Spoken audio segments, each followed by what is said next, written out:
Assalamualaikum warahmatullahi wabarakatuh. Ketemu lagi dengan channel Dablang TV. Kali ini Dablang TV akan membahas frustasi Majapahit di bawah kepemimpinan Panglima Perang Tangguh Mahapatih Gajah Mada akibat tak mampu menundukkan kerajaan Sunda. Mengapa Sunda sulit ditaklukkan Majapahit? Mengapa Majapahit berambisi menaklukkan negara-negara tetangganya? Kenapa kerajaan Sunda yang begitu tangguh tak pernah menginvasi kerajaan lain seperti Majapahit? Simak videonya sampai akhir.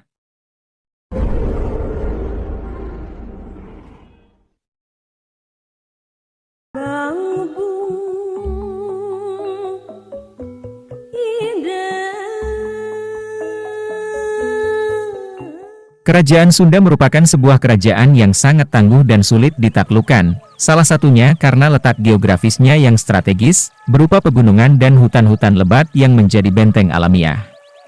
Selain itu, para pejuangnya terkenal sakti dan berani mempertahankan tanah air mereka dari ancaman luar.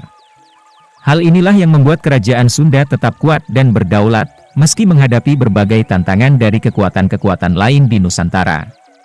Berbeda dengan kerajaan lain, seperti Majapahit, yang sering melakukan ekspansi dan penaklukan ke wilayah-wilayah tetangga, kerajaan Sunda tidak pernah memiliki ambisi untuk menjajah bangsa lain. Kesejahteraan kerajaan ini didukung oleh melimpahnya sumber daya alam, mulai dari hasil bumi, perikanan, hingga perdagangan yang berkembang pesat. Kekayaan alam yang berlimpah membuat mereka tidak memiliki kebutuhan mendesak untuk mencari sumber daya dari luar.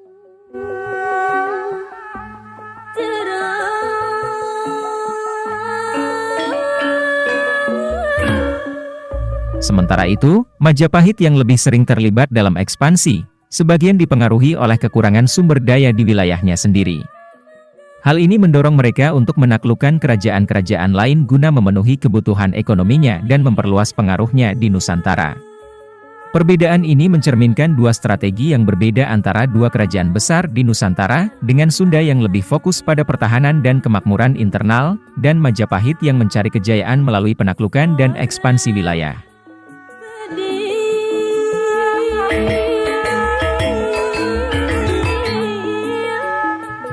Majapahit tidak pernah berhasil menaklukkan kerajaan Sunda, meskipun terkenal sebagai kerajaan yang kuat dan sering melakukan ekspansi ke wilayah lain. Selain karena pertahanan alam yang sangat tangguh berupa pegunungan, lembah, dan hutan yang sulit ditembus, Majapahit juga harus menghadapi tantangan yang lebih kompleks sebelum mencapai pusat kekuatan Sunda. Sebelum bisa mendekati ibu kota kerajaan Sunda, Majapahit harus terlebih dahulu melalui kerajaan-kerajaan kecil yang berada di wilayah Sunda. Kerajaan-kerajaan kecil ini bukanlah sekadar wilayah vasal, melainkan diperintah oleh keturunan langsung dari Prabu Siliwangi, raja besar yang dihormati di seluruh wilayah Sunda. Para penguasa lokal ini memiliki loyalitas yang tinggi kepada kerajaan Sunda dan tak segan-segan untuk mengerahkan segala kekuatan mereka demi melindungi tanah air. Majapahit tidak hanya menghadapi kekuatan fisik yang besar dari para pejuang Sunda, tetapi juga jaringan kekeluargaan yang kuat di antara kerajaan-kerajaan kecil tersebut. Ini membuat upaya penyerangan ke kerajaan Sunda menjadi lebih sulit dan memakan banyak sumber daya.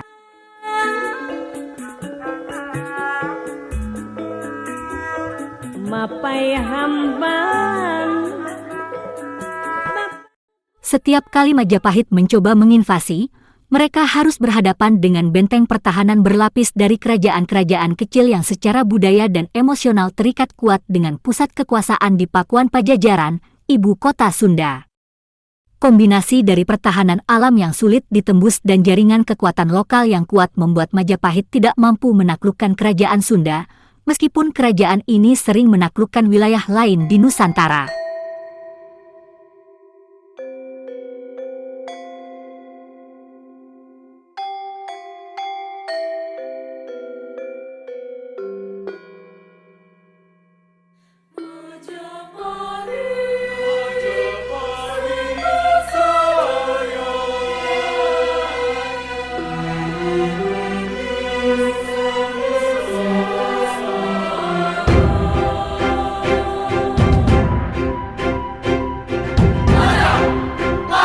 Mahapatih Gajah Mada, pemimpin militer yang dikenal ambisius dan tak kenal lelah dalam memperluas kekuasaan Majapahit, merasa frustasi karena tidak mampu menaklukkan kerajaan Sunda.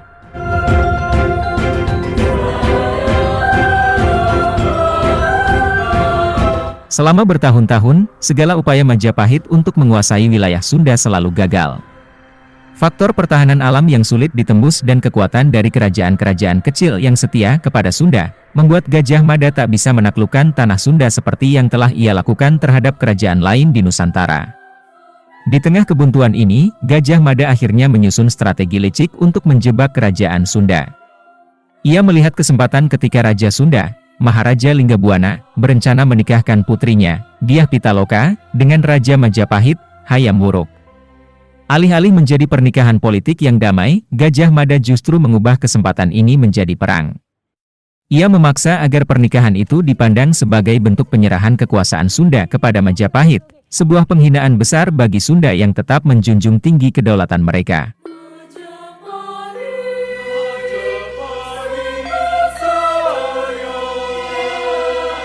Pertemuan di Bubat, yang semula dimaksudkan sebagai tempat perayaan pernikahan, berubah menjadi medan perang berdarah. Maharaja Linggabuana dan seluruh pasukan pengawal pengantin bertarung dengan gagah berani demi kehormatan, tetapi kekuatan YG tidak seimbang, mereka gugur di tangan pasukan Majapahit. Peristiwa tragis ini kemudian dikenal sebagai Perang Bubat. Namun, perang ini bukannya membawa kejayaan bagi Majapahit, melainkan justru menandai awal kemundurannya.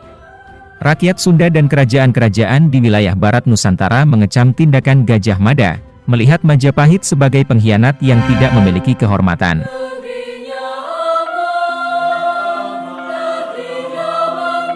Hayam Wuruk sendiri merasa malu dan kecewa dengan tindakan Gajah Mada yang menyebabkan kerusakan besar dalam hubungan diplomatik. Akhirnya, reputasi Majapahit pun tercoreng, dan rasa ketidakpercayaan serta perpecahan mulai merongrong kekuatan besar ini, yang pada akhirnya penyebab kemunduran Majapahit di masa-masa berikutnya.